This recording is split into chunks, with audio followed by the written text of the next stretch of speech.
lors du dîner de la fête des mères, ma sœur annonce sa 3e grossesse. Mes parents m'ordonnent de l'aider, ma sœur me dénigre. Agacé, je quitte la maison. Mais le lendemain, un appel de la police va tout changer. Je m'appelle Jeanne Dubois.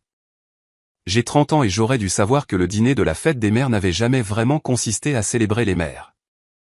Dans ma famille, chaque rassemblement était une scène et tout le monde avait déjà un scénario pour moi avant même que je ne m'assieds.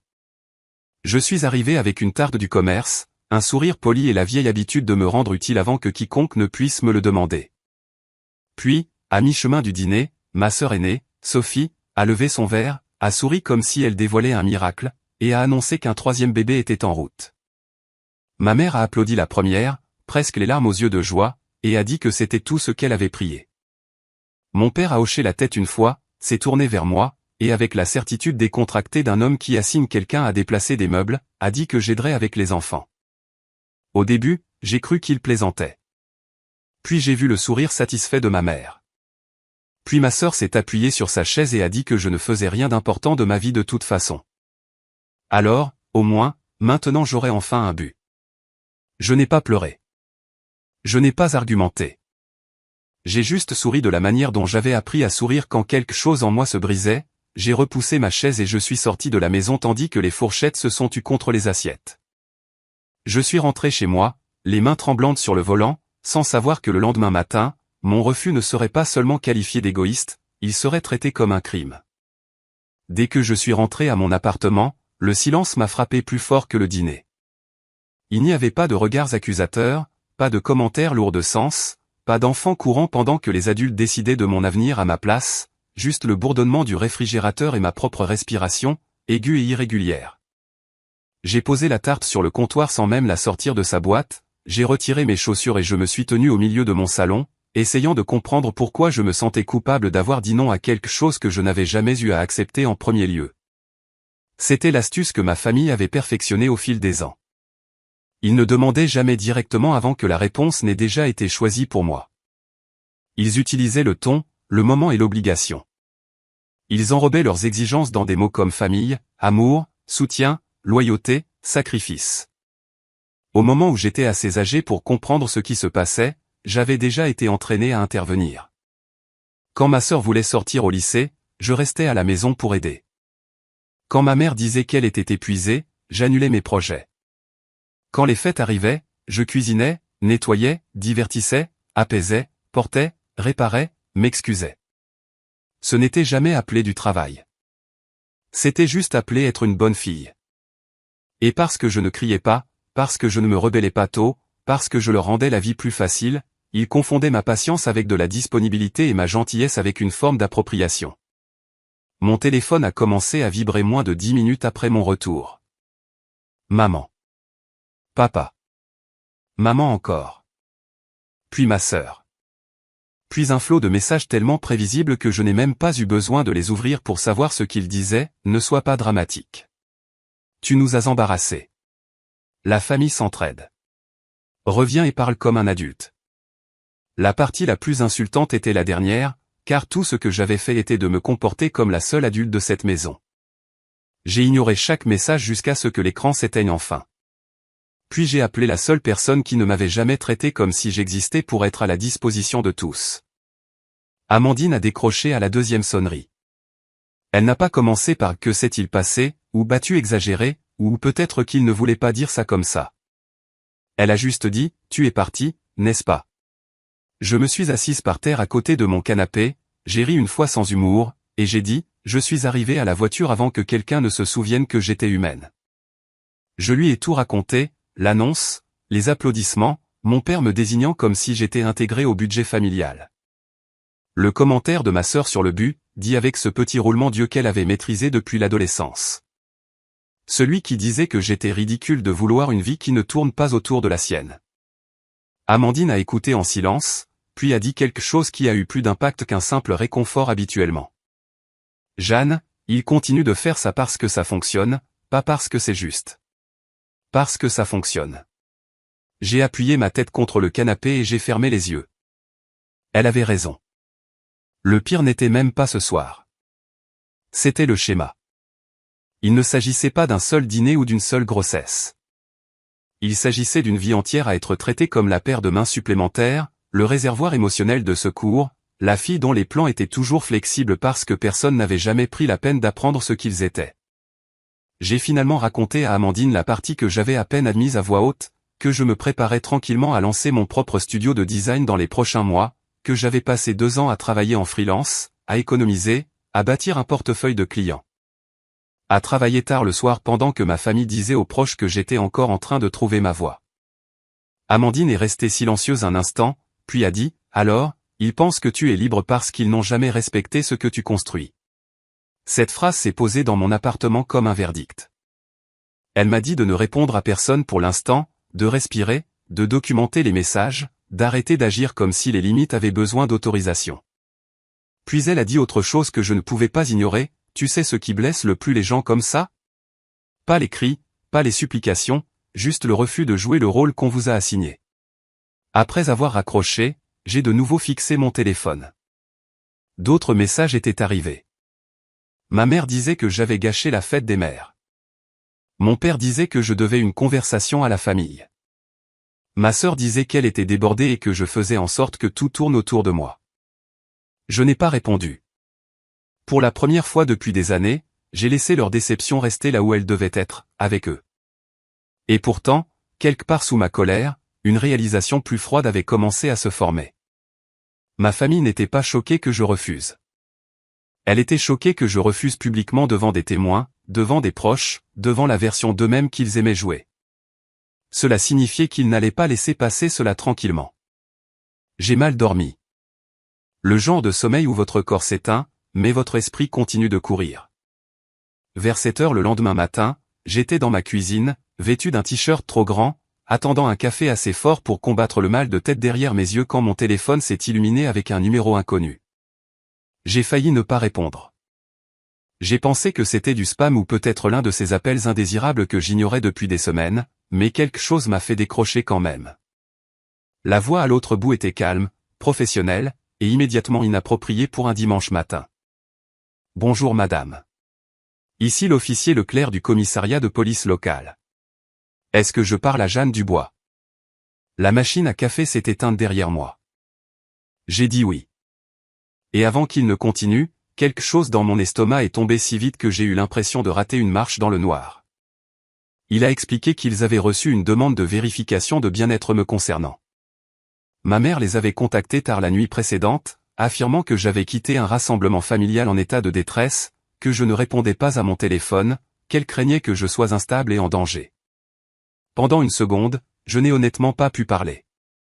Je suis resté là, agrippant le comptoir si fort que mes doigts me faisaient mal. Instable. C'était le mot qui résonnait le plus fort. Pas disparu. Pas inquiète. Instable.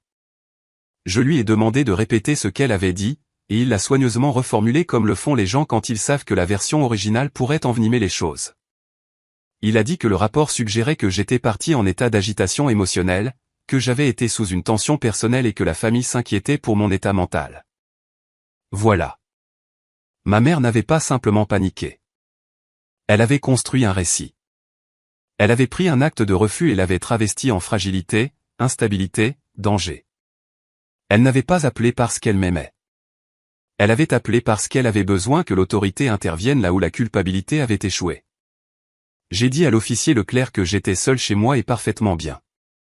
Je lui ai dit que j'avais quitté un dîner de famille après un désaccord et choisi de ne pas répondre à mes proches parce que je ne voulais pas être harcelé toute la nuit. À son crédit, son ton a changé. Pas plus chaleureux exactement, mais plus humain. Il a demandé si je me sentais en sécurité, s'il y avait eu des menaces, si quelqu'un avait accès à mon appartement. J'ai répondu clairement à chaque question. Puis il a marqué une pause et a dit, avec la diplomatie prudente de quelqu'un qui avait entendu suffisamment de drames familiaux pour en reconnaître un en temps réel, il pourrait être utile de communiquer directement avec votre famille afin qu'elle comprenne que vous n'êtes pas en danger. Utile. J'ai presque ri. Utile pour qui ? Elle s'éclaircit la gorge pour moi, qui venait d'apprendre que ma mère pouvait impliquer la police avant de pouvoir respecter le mot non. Ou pour elle ? Pour qu'elle puisse éviter l'embarras quand la vérité éclaterait. Je l'ai remerciée, j'ai raccroché et j'ai fixé mon reflet dans la porte du micro-ondes.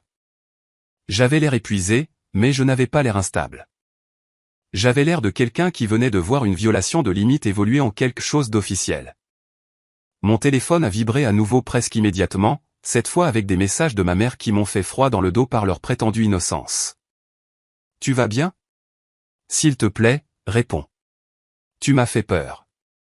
J'ai seulement fait ce que n'importe quelle mère aurait fait. » Il n'y avait aucune mention de la police, aucune mention des mots qu'elle avait utilisés, aucune reconnaissance qu'elle m'avait dépeinte comme émotionnellement compromise parce que j'avais refusé une garde d'enfants gratuite. C'est là que la vérité s'est précisée. Ma famille m'avait traité comme une main-d'œuvre de renfort pendant des années. Mais maintenant, je pouvais voir le système plus vaste qui se cachait derrière. Ils ne s'attendaient pas seulement à mon aide. Ils croyaient avoir le droit de gérer mes choix. Si la culpabilité ne fonctionnait pas, la pression le ferait. Si la pression ne fonctionnait pas, l'humiliation le pourrait. Si l'humiliation échouait, alors la contrainte par procuration. J'ai repensé au dîner, à la certitude suffisante dans la voix de mon père, à la cruelle petite phrase de ma sœur sur le but, et soudain tout s'est mis en place d'une manière qui m'a rendu malade. Ils voyaient sincèrement mon indépendance non pas comme une vie mais comme un refus de leur être utile. Mon rêve, mon travail, mon temps, mon corps, mon appartement, mon avenir, tout cela restait invisible jusqu'à ce qu'ils aient besoin de quelque chose. Alors, cela devenait une propriété commune. J'ai ouvert le fil de message avec ma mère et j'ai plané au-dessus du clavier. Je voulais écrire quelque chose de dévastateur, de précis, quelque chose qui lui ferait ressentir même une fraction de l'humiliation que j'avais ressentie en entendant un officier de police vérifier gentiment que je n'avais pas perdu la tête. Au lieu de cela, j'ai verrouillé mon téléphone et l'ai posé face contre terre. La rage était ardente, mais la clarté était meilleure. Si je répondais maintenant, il m'entraînerait dans un autre marais émotionnel où tout serait reformulé en malentendu et en amour. Non, cela avait changé l'échelle des choses. Ils avaient escaladé en premier. Cela signifiait que tout ce qui viendrait ensuite devait être délibéré, pas bruyant, pas impulsif, délibéré. Et avant de faire quoi que ce soit d'autre, j'avais besoin de savoir si ma mère avait vraiment paniqué ou si toute la famille avait parlé de moi d'une manière que je n'avais pas imaginée. J'ai appelé Amandine à nouveau parce qu'à ce moment-là, elle n'était plus seulement mon amie dans cette situation. Elle était ma vérificatrice de réalité. Dès qu'elle a entendu ma voix, elle a demandé ce qui s'était passé. Et quand je lui ai dit que ma mère avait impliqué la police et laissé entendre que j'étais mentalement instable, Amandine n'a même pas essayé d'adoucir sa réaction. Elle a dit, « Jeanne, ce n'est pas de l'inquiétude.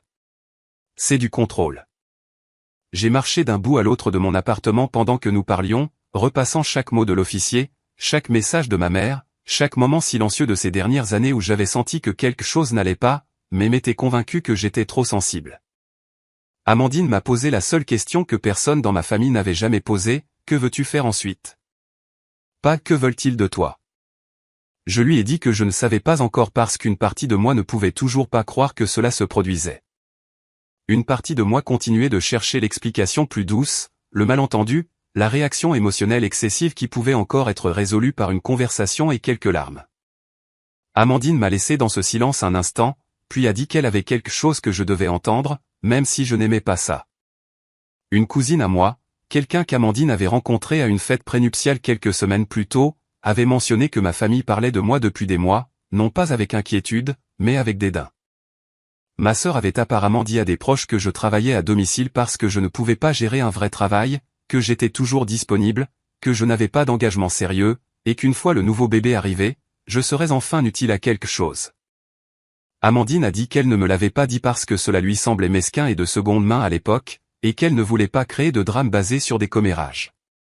Mais maintenant, après l'appel de la police, cela ne ressemblait plus à des commérages. Cela ressemblait à de la préparation.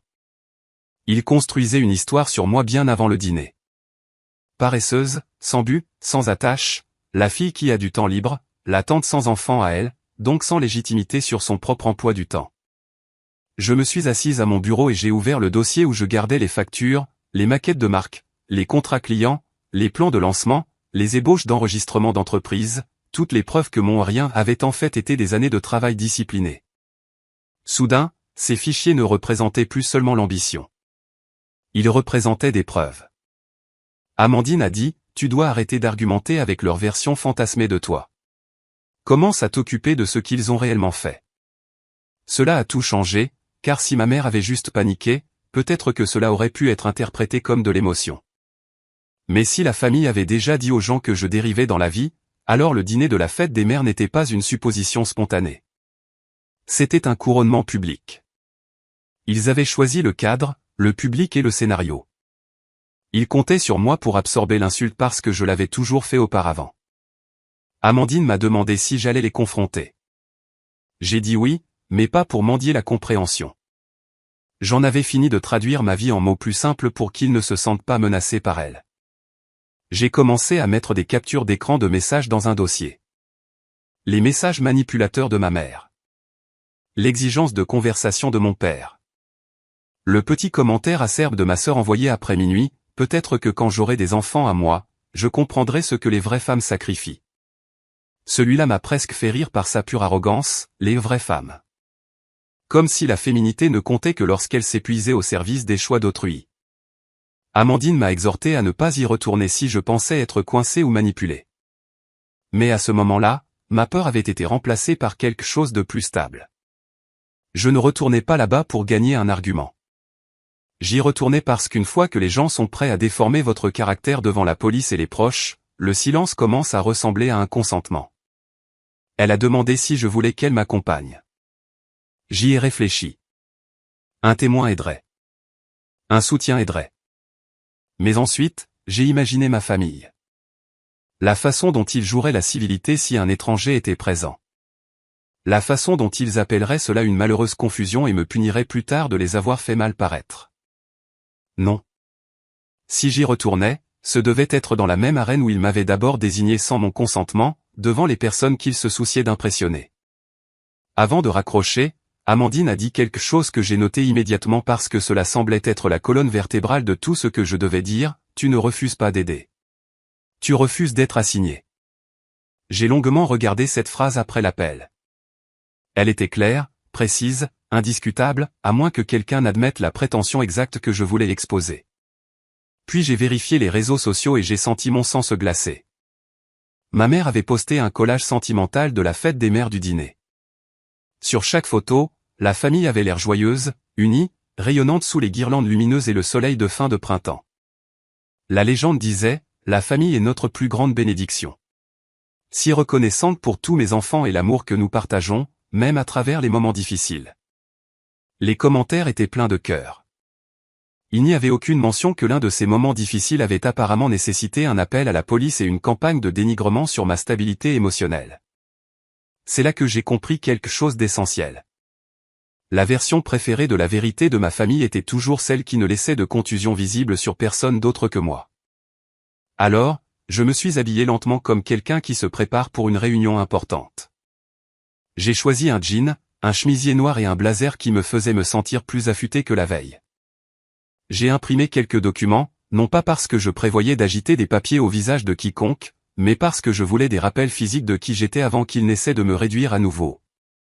Accord client, planning de projet, la maquette de la page de lancement de mon studio. Ma vie, tangible et indéniable. Puis j'ai pris mes clés. Je ne retournais pas au pique-nique pour me défendre. Je retournais pour mettre fin à un rôle. Le trajet jusqu'à la maison de mes parents a pris 38 minutes, mais mentalement, il s'est étiré sur des années. J'ai pris la route la plus longue par instinct, celle qui passait devant la zone commerciale où j'avais travaillé à 19 ans pour aider à payer les factures, l'église où ma mère aimait être louée en tant que parent dévoué. Le parc où ma sœur avait pleuré une fois parce que je lui avais dit que je ne pouvais pas sauter un examen pour garder les enfants, et ma mère m'avait traité de froide pendant 2 semaines d'affilée après cela. Les souvenirs n'arrivaient pas en flashback ordonné. Ils venaient comme une pression. À un feu rouge, je me suis soudainement souvenu d'avoir eu 16 ans et d'avoir quitté un événement scolaire tôt parce que ma mère avait dit que ma sœur avait besoin d'aide pour un projet scolaire qu'elle avait repoussé. À l'intersection suivante, je me suis souvenu d'avoir eu 23 ans et d'avoir manqué un dîner de réseautage parce que mon père avait insisté sur le fait que la famille passait avant tout lorsque la garde d'enfants de ma sœur avait annulé. À 27 ans, quand je leur ai dit que je voulais créer ma propre entreprise, ma mère avait souri de cette manière prudente qu'elle utilisait en faisant semblant de ne pas me dédaigner et avait dit « C'est gentil, ma chérie, mais c'est bien de garder des attentes réalistes. » Réaliste, dans ma famille, ce mot signifiait assez petit pour ne gêner personne. Mon téléphone a vibré 2 fois pendant le trajet. Je n'ai pas regardé. Je connaissais déjà la chorégraphie émotionnelle, d'abord l'inquiétude, puis l'accusation, puis la supériorité morale, puis l'invitation à se réconcilier tant que je retrouvais la forme exacte qu'il préférait. En tournant dans la route menant à la maison, j'ai remarqué des voitures supplémentaires alignées le long du trottoir. Quelques proches étaient encore là, des restes du week-end prolongé, exactement le genre de public que ma famille ne gaspillerait jamais. Le portillon du jardin était ouvert. J'entendais des rires lointains, des vers qui s'entrechoquent et des enfants hurlant à travers les arroseurs. Ils continuaient comme si rien ne s'était passé, ce qui m'a rendu encore plus en colère qu'une hostilité ouverte.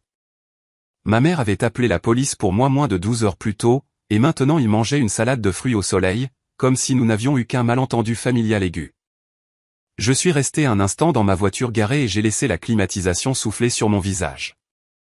Pour la première fois de la journée, le doute a tenté une dernière fois de s'insinuer. Et si j'entrais et qu'il tordait tout? Et si mon père élevait la voix et que je retombais dans mes anciens instincts? Et si ma mère pleurait? Elle transformait les larmes en armes plus efficacement que quiconque je connaissais. Et si ma sœur riait? Ce serait peut-être pire. Puis j'ai regardé le siège passager où le dossier était posé, et je me suis souvenu du ton de l'officier de police. Poli mais prudent lorsqu'il a demandé si j'étais en sécurité. En sécurité. Le fait qu'un étranger ait dû poser la question parce que ma mère avait choisi de me déformer était suffisant pour durcir ce qu'il restait de douceur. Je suis sorti de la voiture et j'ai pu sentir l'odeur du charbon de bois, de l'herbe coupée, de la crème solaire et de ce parfum floral bon marché que ma mère portait par temps chaud. La familiarité sensorielle m'aurait autrefois apaisé ce jour-là. Cela m'a seulement rappelé à quel point les gens confondaient facilement la familiarité avec l'innocence. En marchant vers le jardin, j'ai entendu ma sœur avant de la voir, riant bruyamment, se prélassant sous les projecteurs, déjà au centre d'un autre cercle. Elle était douée pour ça. Douée pour recevoir la célébration comme de l'oxygène. Mon père se tenait près du barbecue, un verre à la main, hochant la tête à quelque chose qu'un oncle disait. Ma mère arrangeait les assiettes comme si elle avait personnellement curaté la paix. Pendant une seconde surréaliste, je me suis demandé s'ils allaient réellement faire semblant que rien ne s'était passé.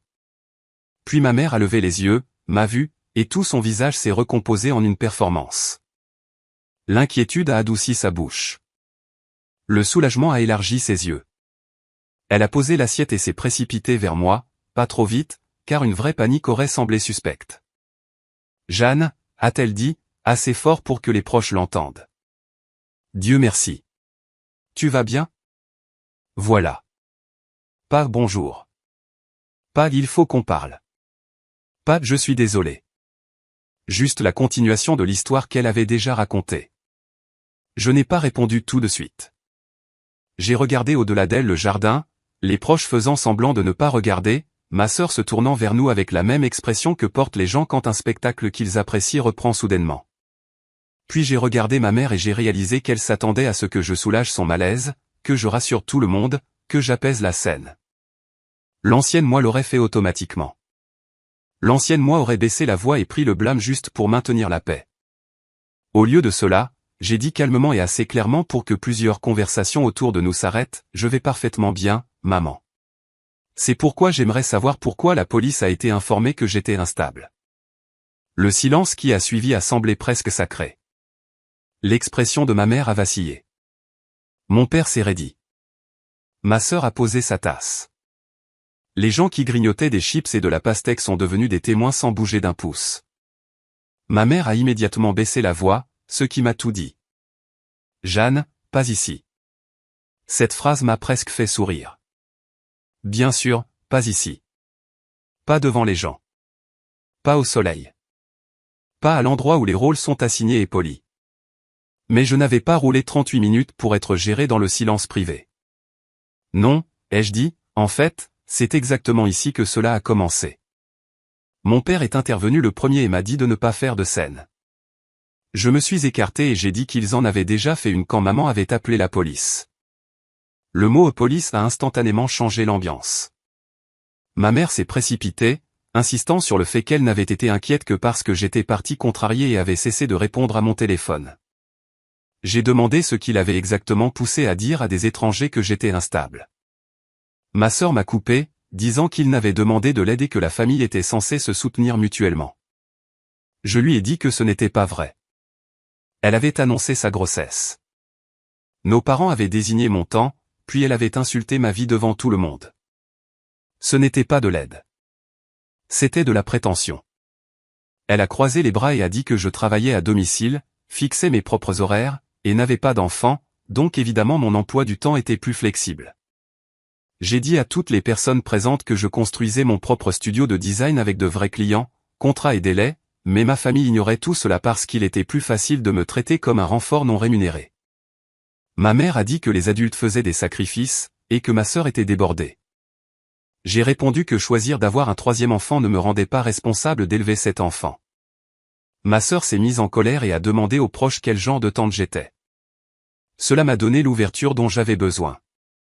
J'ai regardé autour du jardin et j'ai dit la vérité devant tout le monde. Pendant des années, j'avais été la personne que cette famille appelait chaque fois que la vie devenait incommode. Mais au moment où j'ai dit non, ma mère a appelé la police et m'a dépeinte comme instable. Le jardin est devenu complètement silencieux. Mon père voulait que la conversation soit déplacée en privé, mais j'ai refusé. Le privé était l'endroit où il réécrivait l'histoire. Le public était l'endroit où il m'avait assigné, humilié et signalé. Puis j'ai ouvert mon dossier et j'ai montré juste assez de preuves. Papier client, plan de lancement, délai, pour clarifier une chose, ma vie était réelle. Mon travail comptait. Et j'en avais fini de les laisser me traiter comme si je n'existais que lorsqu'ils avaient besoin de quelque chose. Ce qui s'est passé ensuite n'a pas été bruyant comme les gens l'imaginent dans les films quand une famille explose. Elle renifle, personne n'a renversé de table. Personne n'a jeté de verre. Ce qui s'est brisé était plus subtil et, pour moi, plus satisfaisant. C'était l'illusion. Ma mère a cessé de jouer l'inquiétude parce que le public était passé de compréhensif à incertain. Mon père a cessé de parler en phrases déclaratives et a commencé à choisir ses mots comme un homme qui s'était soudainement rappelé que d'autres personnes écoutaient. Ma sœur, dépouillée de sa facile supériorité morale, avait moins l'air d'une future maman rayonnante et plus d'une personne furieuse que sa solution de personnel privé et développé une colonne vertébrale. Pour la première fois depuis des années, ils ont tous dû me répondre en tant que personne plutôt qu'en tant que fonction. Ma mère a retrouvé ses esprits la première, mais seulement à moitié. Je pense que tu déformes les choses, a-t-elle dit. Personne n'essaie de t'utiliser. Nous pensions juste que tu voudrais soutenir ta sœur pendant une période difficile. J'ai hoché la tête une fois. Si vous aviez pensé cela, vous me l'auriez demandé en privé. Vous ne m'auriez pas assigné en public. Mon père a expiré brusquement, déjà irrité que la logique l'emporte sur l'autorité. Ça suffit, a-t-il dit. C'est allé trop loin. Je l'ai regardé et j'ai dit, c'est allé trop loin quand vous avez traité mon temps comme une propriété familiale. C'est allé encore plus loin quand maman a impliqué la police. Je suis juste la première personne ici à le dire à voix haute. Un cousin près de la clôture a marmonné, elle n'a pas tort. Et même si c'était à peine audible, cela aurait pu être une cloche d'église. Ma sœur s'est tournée vers la voix, puis vers moi, rougissante d'humiliation. Alors quoi maintenant, a-t-elle exigé. Tu veux que nous nous excusions tous parce que nous avons supposé que tu aiderais ta propre famille. Il y avait du venin dans la phrase « ta propre famille ». Comme si la famille ne comptait que lorsqu'elle allait dans une seule direction. J'ai répondu avec plus de calme que je n'en ressentais, non, je veux quelque chose de beaucoup plus simple. Je veux que vous compreniez tous que mon nom n'est pas une crise, pas une attaque, et pas un symptôme. C'est une réponse. Cela a semblé frapper plus fort que n'importe quelle accusation. Les gens qui comptent sur votre conformité ont souvent le plus de mal avec l'idée qu'un refus puisse être moralement neutre. Les yeux de ma mère se sont remplis de larmes, mais pas de la manière dont il le faisait quand elle était sincèrement blessée. C'étaient des larmes stratégiques arrivant au bon moment. Après tout ce que nous avons fait pour toi, a-t-elle chuchoté. Voilà, le compte de la dette familiale qui ne pourrait jamais être remboursé car son but n'était jamais le remboursement, seulement le levier. Je me suis senti étrangement lucide. Si ce que vous avez fait pour moi était de l'amour, ai-je dit, alors cela ne devrait pas s'accompagner d'une facture chaque fois que je ne fais pas ce que vous voulez. Ma sœur a émis un son aigu et incrédule. Tu es incroyable. Maman pleure et tu continues? Je me suis tourné vers elle. Tu m'as dit que je n'avais pas de but à moins d'élever tes enfants pour toi. Alors, ne prétendons pas que nous mesurons la gentillesse ici. Son visage est devenu rouge. Vraiment rouge. Le genre qui se propage trop vite pour être caché. Et puis, parce que les gens se révèlent le plus pleinement lorsque l'humiliation dépasse la maîtrise de soi, elle a craqué. Elle a commencé à parler par-dessus moi, par-dessus notre mère, par-dessus tout le monde. Elle a dit que j'étais jalouse parce que je n'avais pas de mari, pas d'enfant, pas de vraie famille à moi. Elle a dit que je jugeais les mères parce que je ne pouvais pas comprendre le sacrifice. Elle a dit que tout le monde avait toujours su que j'étais difficile, égocentrique, froide et secrètement rancunière chaque fois que l'attention se portait sur quelqu'un d'autre. À mi-chemin, elle a réalisé que personne ne la secourait. Ni mon père, ni ma mère, ni les proches. Le silence autour d'elle est devenu un miroir, et dans ce miroir, elle a vu à quel point elle sonnait moche. C'est à ce moment-là que j'ai su que quelque chose de fondamental avait changé. Elle s'attendait à ce que le cœur familial se joigne à elle, à ce qu'il harmonise autour de sa doléance comme il l'avait toujours fait. Au lieu de cela, elle n'avait que sa propre voix. Trop forte, trop aiguë, trop révélatrice. Ma mère a essayé de la faire taire, ce qui n'a fait qu'empirer les choses. Ma sœur s'est écartée brusquement et a crié que rien de tout cela ne se passerait si je cessais d'agir comme si j'étais trop bien pour aider. Une parente à qui je parlais à peine, une des sœurs de ma mère, a finalement dit, prudemment mais fermement, aider est une chose. Désigner quelqu'un d'autre en est une autre. La phrase était douce, mais son effet fut dévastateur. Ma mère a pâli. Mon père a détourné le regard. Ma sœur a fixé la parente comme si la trahison venait d'arriver du mauvais côté. Pendant toutes les années où j'avais joué les médiateurs, une vérité était restée constante, une fois que la famille élargie voit le schéma, les personnes qui dépendent du schéma paniquent. Je n'avais pas besoin de vengeance au sens dramatique de la terre brûlée que j'avais fantasmé dans les minutes brutes après l'appel de la police. Je n'avais pas besoin de les détruire. J'avais besoin qu'ils soient incapables de préserver le mensonge. Et là, dans ce jardin lumineux avec le dessert à moitié mangé sur des assiettes en carton et tout le monde soudain conscient de qui avait vraiment dépassé les limites, j'ai obtenu exactement cela. Pourtant, je n'avais pas fini. J'ai pris une inspiration et j'ai dit, laissez-moi faire simple. À partir de maintenant, je ne ferai plus de babysitting. Pas occasionnellement. Pas juste cette fois, pas parce que vous êtes débordé, et certainement pas parce que vous pensez que ma vie compte moins que la vôtre. Et si quelqu'un ici décide de répéter l'histoire que je suis instable, paresseuse ou sans but, je dirai toute la vérité à chaque fois, y compris la partie où maman a contacté la police parce que j'ai quitté le dîner après avoir été assigné à une garde d'enfants non rémunérée devant des proches. Ma mère a eu l'air horrifiée, non pas parce que je mentais, mais parce que je promettais de la constance. Les systèmes manipulateurs survivent grâce à la mémoire sélective. Je menaçais la permanence. Mon père a finalement tenté l'angle pratique. Jeanne, ne fais pas quelque chose de permanent pour un malentendu. J'ai presque souri. C'est permanent parce que ce n'est pas un malentendu. C'est un schéma. Je n'y participe plus, c'est tout. Puis j'ai fait quelque chose que je n'avais jamais fait auparavant. J'ai fouillé dans mon sac, j'ai sorti le double des clés de la maison de mes parents que je portais depuis l'université, j'ai marché jusqu'à la table de patio et je l'ai placé à côté du verre intact de ma mère. Pas de discours, pas de théâtralité, juste un petit bruit métallique sur le verre. Le symbolisme a frappé immédiatement. Ma mère a fixé la clé comme si elle l'avait personnellement insultée. Elle savait ce que cela signifiait. Plus d'appels d'urgence pour nourrir le chien, surveiller les enfants, apporter le gratin, gérer le désordre, sauver la situation. Plus d'attentes non annoncées déguisées en appartenance. La bouche de ma sœur s'est serrée. La mâchoire de mon père s'est contractée. Je les ai regardés tous une dernière fois et j'ai réalisé quelque chose qui aurait dû faire plus mal que cela n'a fait. Ils avaient passé si longtemps à mal interpréter mon silence qu'ils n'avaient jamais vraiment cru que je pourrais quitter ce rôle. Vous devez tous trouver un plan de garde d'enfants qui ne dépendent pas de faire semblant que je n'ai pas de vie, ai-je dit. Et maman, ne contactez plus jamais la police à mon sujet, à moins que je ne sois réellement disparu. Si cela se reproduit une autre fois à cause de la pression familiale, je gérerai cela très différemment. Elle a ouvert la bouche, peut-être pour m'accuser de la menacer, peut-être pour pleurer à nouveau, peut-être pour me supplier de ne pas partir comme ça devant tout le monde. Mais je ne suis pas resté pour l'entendre.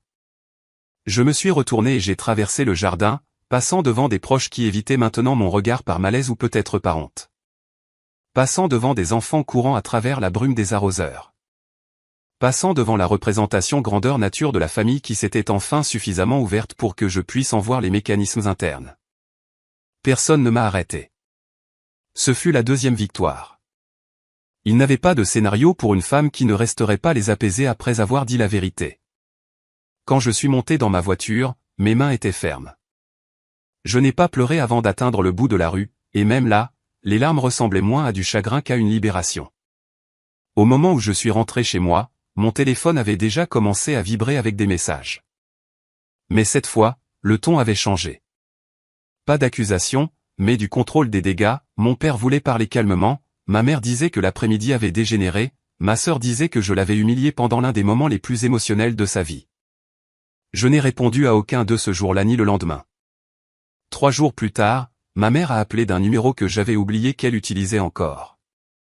J'ai laissé la messagerie vocale prendre l'appel. Sa voix semblait plus petite que je ne l'avais jamais entendue. Elle ne s'est pas excusée, pas entièrement. Les gens comme elle le font rarement, mais elle a demandé si je pouvais au moins passer et aider à régler les choses parce que ma sœur paniquait. Les coûts de garde d'enfants étaient plus élevés que prévu, et la famille était sous stress. J'ai écouté le message 2 fois, les sauvegarder, puis les supprimer sans répondre. Ce fut la vengeance finale, si vous voulez l'appeler ainsi. Pas crier, pas cruauté, pas les punir comme ils m'avaient puni. Juste laisser la réalité s'asseoir là où je me tenais auparavant. Ils avaient construit une structure familiale autour de mon travail silencieux et avaient supposé qu'elle durerait éternellement. Cela n'a pas été le cas. Et pour la première fois de ma vie, lorsqu'ils ont cherché la femme qui rendait toujours les choses plus faciles, ils ont trouvé exactement ce que je leur avais donné lors de ce dîner de la fête des mères devant tout le monde. Une réponse qu'ils ne pouvaient plus annuler. Non. Alright, alright.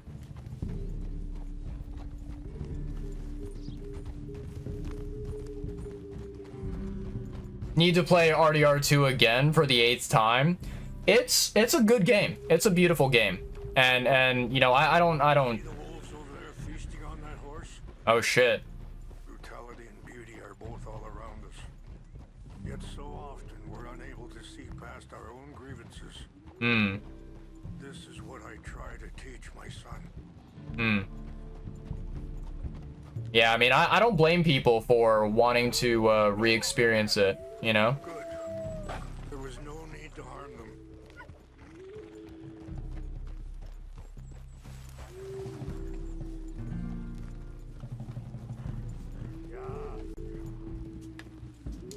You can talk if you want, Mr. Morgan. Why did my horse randomly stop? What the heck? That was weird. I did not expect that. Why are you riding off like that? Anyway, you say we can talk if you want, Mr. Morgan. But don't feel like you have to. It's a beautiful ride ahead if you need some time to think. So, we don't know each other too well, but I wanted to speak to you about your son. I was there on the raid to steal... Sorry, hold up a moment. That'll have to wait. Some Oh, shit. plants I need will be growing down here. Alright, alright.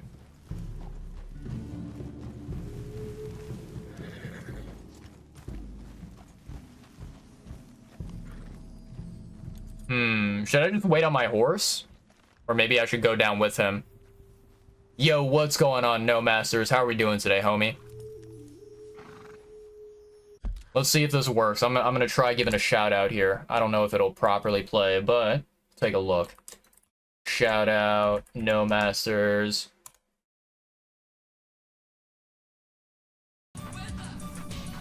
Oh, is this Half Sword? I know this game.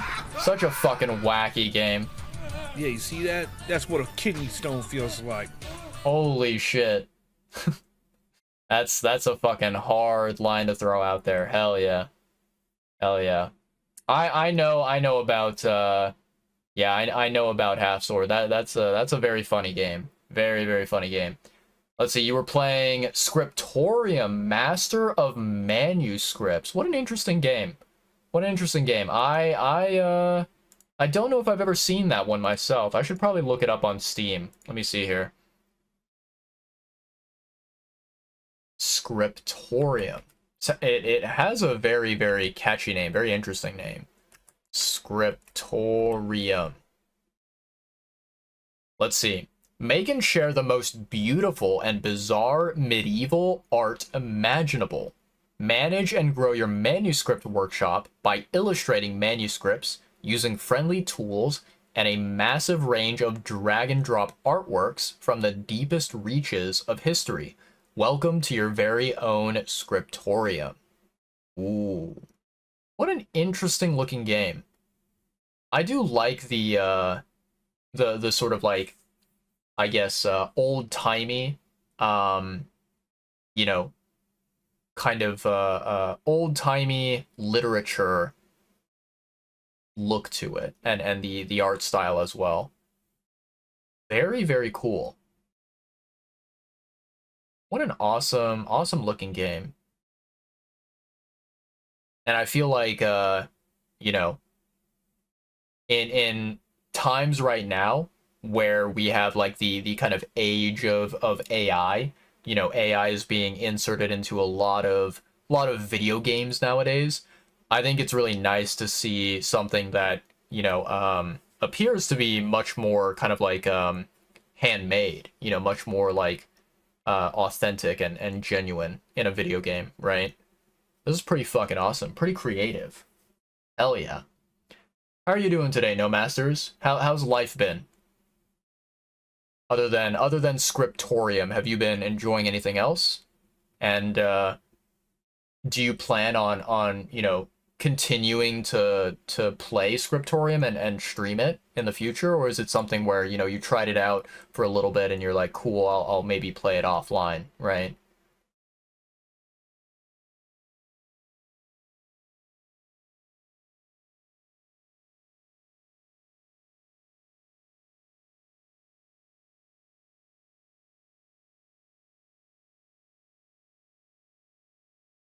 Okay.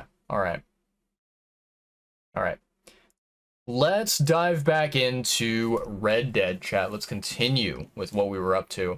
But yeah, for anyone out there who's not following No Masters, No Rulers, go follow them. They're fucking amazing. They're an awesome individual. They do epic streams, and they are worth you know, checking out, worth watching their content. This is what I was looking for. English mace. Okay. Okay, let's continue on. Anyway, what you were talking about? I was there on the raid to steal back those horses, and, well, you know something of Dutch, I think. Yes, a little. Mostly from your friend Charles. I don't know why Dutch is getting involved in your situation, and this ain't easy to say, but I just don't trust that he's got your son's best interests at heart. So what can we do? I don't rightly know. Charles and I just thought you should be aware. Maybe there's a way to stop things from getting any more out of control. Thank you, Mr. Morgan. Let me give this some thought. Be careful. There are some steep turns up ahead, but the views are beautiful from up here.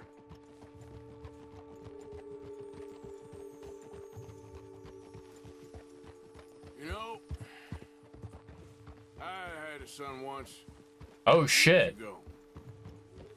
Don't talk about him much. Oh, what was his name? Isaac.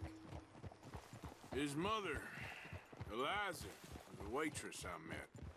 When she got pregnant, she knew who I was, what my life was. I didn't want to promise nothing I could. Wait, stop here. I want to pick some ginseng. We can talk more about this later.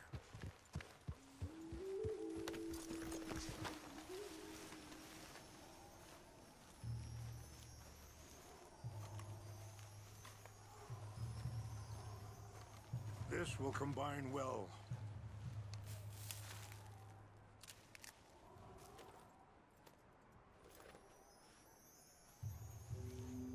Wait there. I'll put these in your saddlebag. All right.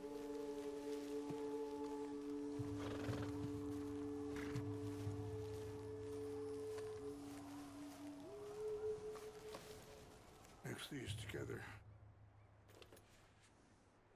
They taste awful, but it'll help to keep your strength up. Okay, okay. All right. All right, let's go. It's not much further now. You were saying before. I didn't want to promise nothing I couldn't keep, but I said I'd do right by them. Every few months I'd stop by there for a few days. He was such a good kid. She was too, I guess. Just a kid, 19. Wait! Where are you going? What happened? I got there one day and saw 2 crosses outside. I knew right away. Turned out some bastards had come through. Robbed him. Shot him dead. Offered $10. Hardened me. Feeling that kind of pain. But I know now that you don't get to live a bad life and have good things happen to you. I think you're being hard on yourself. Maybe. All I can do now is try and make some things right. I appreciate the herbs, but I think it's gonna take more than that. I saw a doctor and he says I'm in a pretty bad way. I'm sorry to hear that. This situation we're in, me, Dutch, and the others, I don't know how long I got, but some of them, they still got a chance to have a life. I just think if I could give them that, then maybe this ain't all for nothing. Bro. I think there's much you can still do, Mr. Morgan.